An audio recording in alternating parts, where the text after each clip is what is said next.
Welcome back, everybody. This is week 2 of Rhymes and Reasons. I'm here today with Hilary McCauley. She's an accredited music therapist with Masterworks Music Therapy. And we're going to talk today as a follow-up to last week's session of why music? Why do we need to do this? So thank you, Hilary, for joining us. You're welcome. So we were talking about brain development and music as kind of the big full brain workout. Yes. Can you talk to that for us? For sure. So when we're playing with music, it activates our language cortex because we use words or we use sounds that sound like words, depending on what age you're working with. And you've also got movement in there because everyone moves once the music starts. You get your toes tapping, Right. your hands clapping on your knees, and whatever else. It activates our emotional development. Yeah, the limbic system. Because music tends to tap into those things. We can hear sadness and we can hear happiness in music. Right. Which you can't really put the same thing into words. Yeah. So it helps with the development of that. That's actually what makes it really good with children with autism. It's almost one of the few ways that they can really experience it and learn how to cope with it. That's so interesting. Yeah, and it tackles into decision making and Problem solving, creative and critical thinking. Yeah. It literally does everything. Yeah. Music.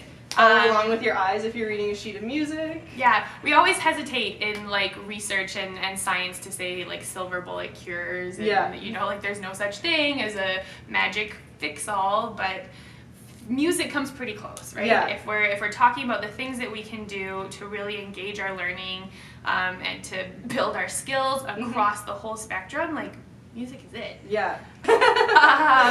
Last week on Rhymes and Reasons, we talked about how important it is to find the music that you like and you are engaged with so that your kids can respond to that engagement, because nobody is going to join in with you if you're singing Twinkle Twinkle for the 10,000th time and you hate that song and you're like, twinkle, twinkle, nobody wants to hear that. No. So we were talking about finding music that you like, but why do we need to find music that we like? Why is it important? Well, coming back to taking cues from the parents, if the parents aren't singing, the kids might think, oh, well, singing is only for the music teacher or the guy playing his guitar on the stage. They learn that there's a time and a place and a person for music rather than everyone can do this. Right, yeah. And in North America, we've really relegated music to the professional domain. Yeah. It's just for the pros, like you said, or it's for the car or the shower, and it's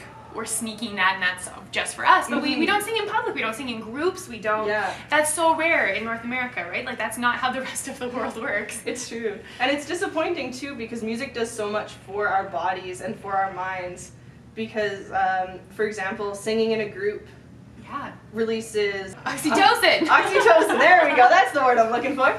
Yeah. Which is the bonding hormone. Yeah. Which, goes along with other activities as well. Yep. But you'll feel more bonded to the group you're singing with. Yeah. Just because you stood in a room and made sounds with them. Well, and there's so many hormones that come out of that group singing. There's also the cortisol, which is our stress response, and that we usually associate a stress response with something bad stressful. Yeah. But there is good stress, right? There's the kind of stress that we get really nervous for something, we're unsure, and we're I don't want to sing in front of everybody, and then we do it, we get through it, we get the adrenaline release, and we feel so good after, right? It just feels so good.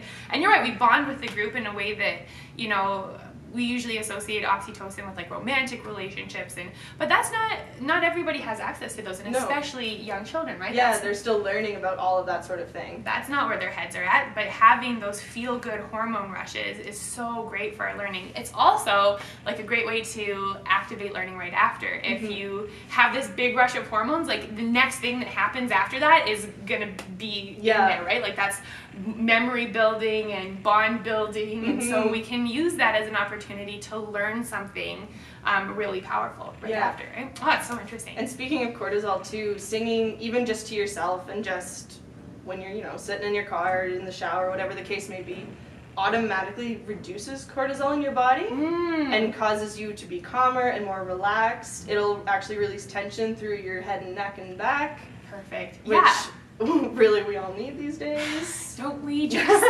Yeah. So like the basic biological response to music is so powerful. That's really interesting. So we talked about music being I don't want to say taboo, but like not in the public domain, not for everyone. So if we've got parents or caregivers or people that are working with our kids that don't feel comfortable singing, like how do we break through that? I guess, honestly, the best way is just to take a chance and give it a shot. Just gotta do it. Yeah.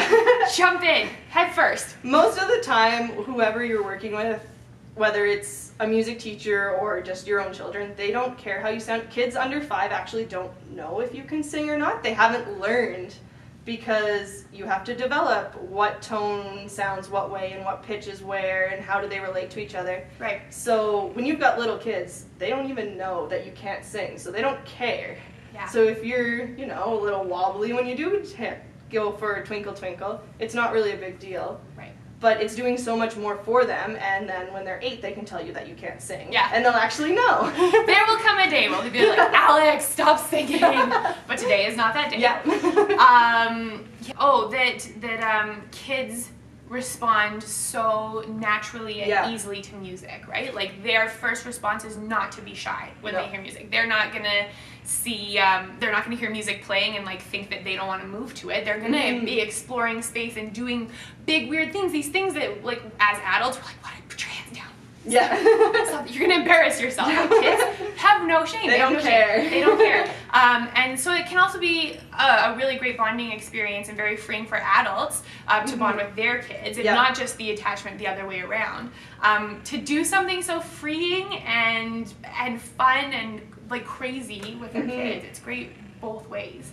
An interesting point also, there's been a lot of research done as to what purpose music serves. Right. Because music is the one thing we keep carrying down, and it technically does not serve a purpose in our lives. It doesn't keep us alive, it doesn't feed us or help us, I don't know, hunt, I guess, back in the day. Why is it so primal? And yet we carry this down and we listen to the radio every time there's music playing in the mall when we go shopping. So we get these like songs is such a natural thing for us to do, and it makes it so much easier for kids to get into it. Right. And then we start to lose that a little as we get older, because we get a little self-conscious. We get socially. We get told not to sing. We inhibit ourselves. Yes. And yet, when adults, even with social inhibitions and norms the way that we are used to, you still feel good when you hear music, right? Music works for everyone. Yeah. It works for everyone. It's great. And it might not be the same music, but something always does. Yeah. So thank you so much, Hilary, for joining us today. This was wonderful. We did this so impromptu. I appreciate you just letting me film this on the fly. If people have more questions and they need more information, where do they check you out? The easiest place to find me is on the web at www.masterworksmusictherapy.com. Perfect. And we will put a link to that down there too. Okay, thank you so much.